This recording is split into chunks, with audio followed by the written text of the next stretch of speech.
Hello, Rob here from the Flanagan Homestead in East Fork Christmas Tree Farms. Today is July 3rd and I am starting the shearing process today. We're not actually going to shear, I'm tying tops today. I have a bunch of 18-inch sticks, 250 pieces of bamboo I just bought from Kurt Company, 18 inches long. And I have in this box 25,000 twist ties. I will not be using all of these this year, thankfully. But I have the supplies and I'm ready to go tying the tops. A crew will come in here and shear them later. I'm going to be showing you some of the things that I do to tie tops, and I have some questions for you on how you do things. And one of the things is we seem to have a large section of trees that we are tying a ton of tops. And I'm going to go count as I work through these how many trees out of every 100 trees I have to put a stick on and tie up. And I'm going to ask you, if you've been farming for a while, compare with your tree farm when you go and tie your tops and shear your trees, and how many tops did you have to work on and how many you didn't, because maybe we all feel like this way, but I feel like I'm tying too many, and am I missing a nutrient or something?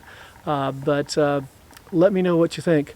I'm starting earlier this year than normal because we start after the 4th of July. This is the 3rd, so it's not much before that, but we're going to try to push to get done by July 20th because my son's wedding is going to be out here at the farm, and there's going to be people from all over the country that have never seen the farm before, and we'd like to have all the trees sheared and looking good. Normally we don't get done with our shearing till mid-August, but we're hoping for mid-July this year. So I've got the AirPods in, listening to music. I'll be listening to my typical worship music, and also my son Isaiah recommended me, Dad, you'd really like the album of Luke Combs' Fathers and Sons, and I've been listening to that. Almost started crying out here in the field earlier today. So that's what's on the playlist. Sometimes I have a tool belt that holds all the tools, but today I don't, and quite often I don't. I just have the work pants with the deep hip pockets. The bamboo stays in quite well, and the twist ties are in the other pocket. Felco hand pruners do have a holster. Here's a tree I wouldn't mind your input on if you're an established Christmas tree farmer. This is a tree that half the time I go one way, half the time I go the other. I have the trunk growing straight up here, and then the new leader, this leader got broke off by a bird. This one started growing up. I could tie this up with a stick and get it fairly straight, and then it has a terminal bud and a decent whorl, so I'll probably end up doing that. But I've found quite often that you tie up a new stick, if it wasn't straight, a new leader, if it wasn't straight up, it doesn't want to continue to go straight, and the next time it goes off to the side a little bit. And down here where it got broke off, the leader got broke off, there's a bunch of little tiny buds right in the center. These are very likely going to grow almost straight up, and then I'll clip off the extra ones and keep the straightest one, and then it will probably continue to grow straight from there. The problem is these tiny little buds are going to only probably put out 6 inches of growth next year, so it'll be short. If I do cut this off, it'll be straighter, but it'll be shorter next year than it already is this year. And if I tie this up, I'm going to get that foot of growth, and I have a whorl. So if I didn't have quite as good a whorl in these buds, I would probably just cut this all off and let this grow up, but I'm going to put a stick on this one and get it to grow upright.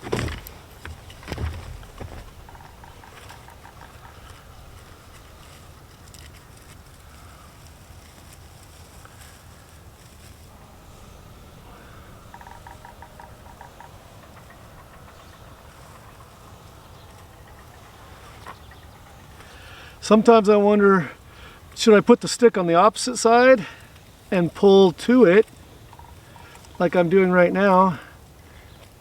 Then the top will want to come all the way across to the other side and then tie it back the other way. Or do I just, well, this one's going to end up pretty straight right there.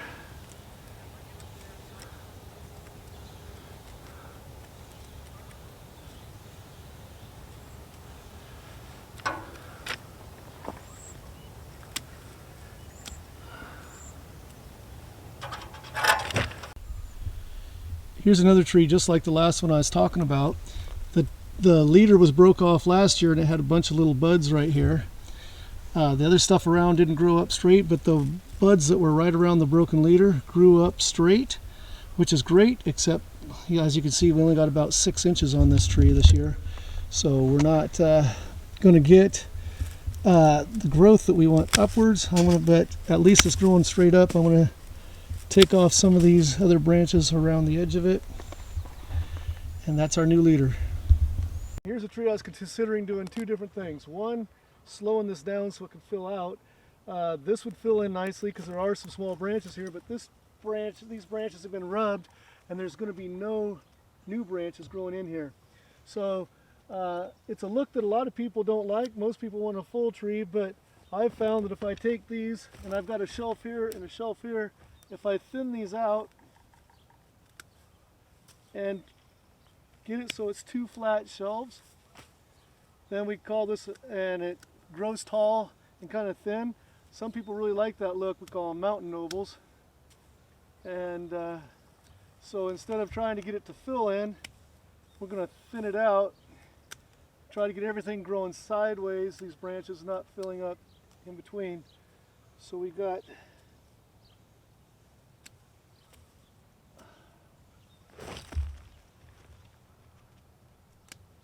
one shelf there, and then we'll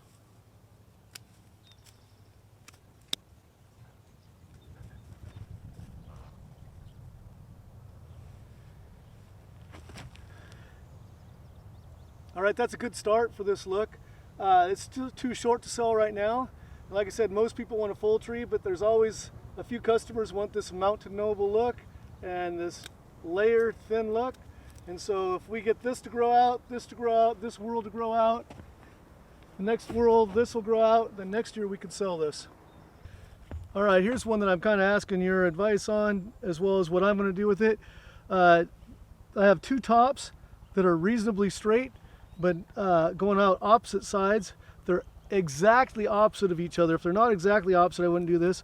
Instead of putting a stick in there, I'm going to tie them together pretty tight at the bottom to squeeze them back in. You can see they want to push each other to the side, and then take another tie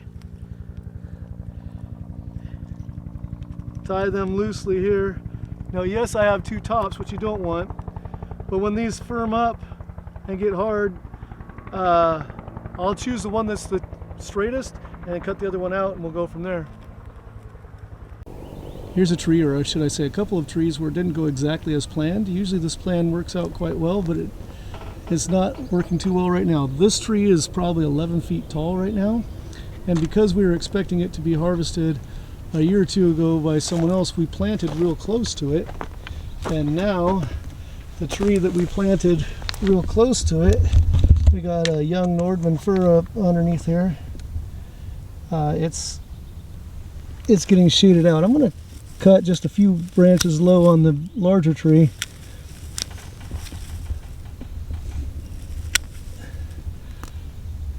Just to give that a little bit of space there, a little bit of sunlight.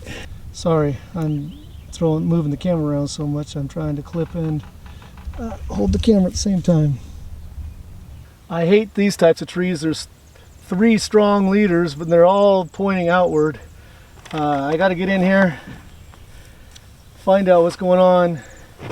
These are older, so we should have taken care of this in years past. Wow, so the largest trunk starts sideways, way down here deep. I got to see if I can get that out of here. Might need loppers for this one.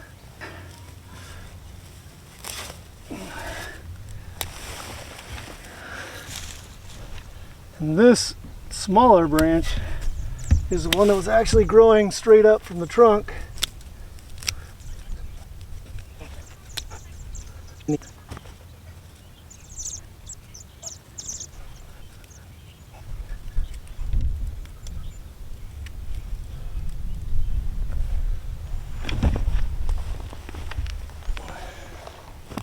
Okay, here's another one that I'm indecisive on. There's 2 good ways to do it.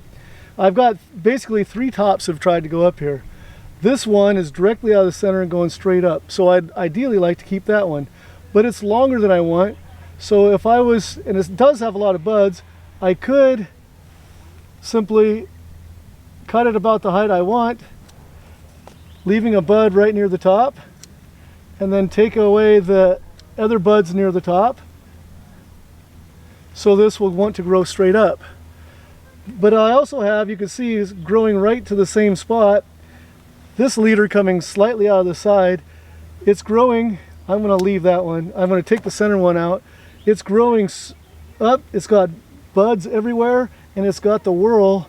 And so next year, if I take these other ones out, I'll have the terminal bud, the leader coming up, I'll have a full whorl, and this tree should be looking really nice. Should I have left the one that was a true straighter one and cut it? I don't think so. You let me know what you think. Okay, let's take a look at this tree because it's not too busy and full of branches up on the top, and you can see something here. So my most common tying technique is 2 twist ties on the old trunk that's now woody, and then I have 2 twist ties on the new top that's tied straight up.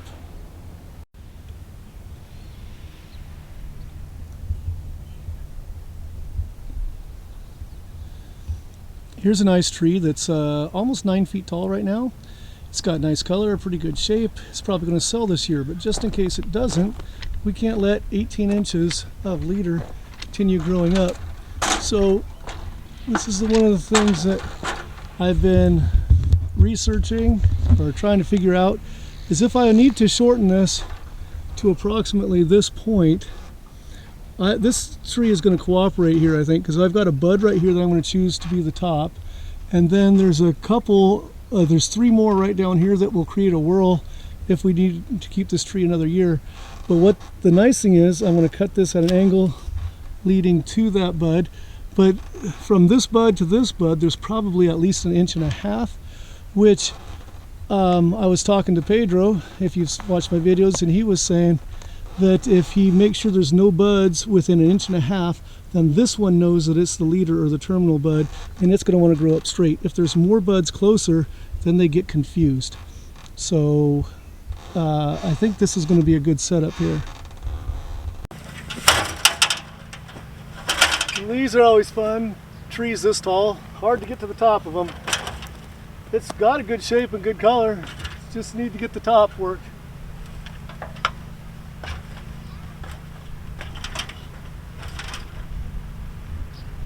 Sorry I didn't make this clear earlier, but on all these trees you might see a lot of extra limbs sticking out all over the place that you're like, they need to be taken off. Right now I'm just working the tops. I am cutting out some of the other branches around the top so I can see what I'm working with, get the lead tied up and straighten up the center, and then the rest of it I leave, and we'll come back with shearing knives later and get the shape of the rest of the tree.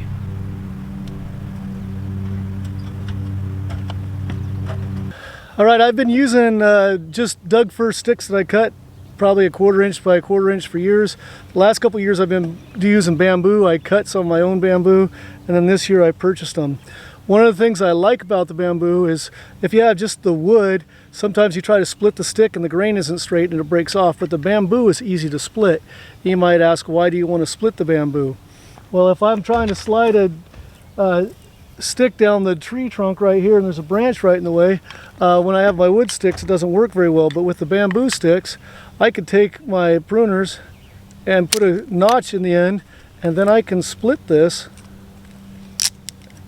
and then if I need it to go over here, let me put my pruners away, I could split this up like this, and if it needs to fit over a branch it could fit over the branch, and I can tie this to the trunk, and actually it's a lot more stable now. It's got, this adds extra hold. When you're trying to cut the bamboo though, you can see that this one was clear, there's no nodes. I hope I'm using that term correctly, until here, so it'll split up to there easily, and then it doesn't really want to go any farther, and then once you do it pops the whole thing off. Whereas this one, if I have a node right here, if I try to split this right here and then try to open it up, it doesn't want to open because we've got this node keeping it tied tightly. So I have been doing this for a little over 20 years, but we're always trying to learn. If you have suggestions for me, let me know. And by the way, we're working in mostly noble firs today. We will be hitting grand firs, Doug firs, and Nordman firs later on. All right, before I forget, I said I'd take a percentage number of how many tops I'm having to tie and compare it to your farm. So I just finished a section of about 450 trees, and I think I had 27 bamboo sticks in there. That wasn't an exact count by any means. There was probably another 10 that had some kind of twist tie supporting something or tying two different leaders together. But so 27 out of 450, 37, approximately 40, so a little less than 10% overall when you count the bamboo sticks and just the ones that are tied together. How does that compare to your field? Do you go through 20, 30 at a time without having to tie a tree, or do you need to tie one very often? Also, I'd love to make a video of some of your other farms and see some of the tips and tricks that you have. So if you're in Southwest Washington or Northwest Oregon where it's local, I can try to get to you. I am going to be in the Spokane area at the very beginning of August on a family reunion. I'll be able to slip away some morning and visit some people that are on the east side or a drier side of the state. And as always, thanks for joining me on the Flanagan Homestead, where Christmas trees are my business, teaching, including horticulture, is my job, and outdoor projects are my passion. Hope to see you again soon. Be blessed, everyone.